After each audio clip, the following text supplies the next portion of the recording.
Meski di sejumlah wilayah di tanah air memberikan keringanan pajak kendaraan akibat COVID-19, namun tidak di Palembang, Sumatera Selatan. Denda keterlambatan atau jatuh tempo masih diberlakukan di kota Pempek ini.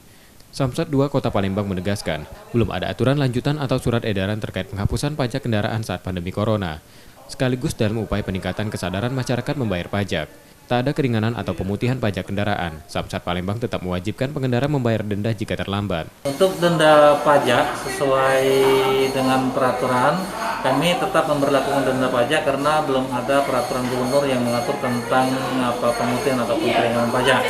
Jadi bagi wajib pajak yang terlambat membayar pajak ataupun masa berlakunya sudah melewati, itu kami tetap kenakan denda pajak sesuai dengan peraturan yang berlaku. Denda keterlambatan tetap dilakukan sampai ada keputusan resmi terkait penghapusan denda pajak kendaraan dari pemerintah Kota Palembang. Reski Oktora, Muklas Diferensial, Trivida, Kompas TV, Palembang.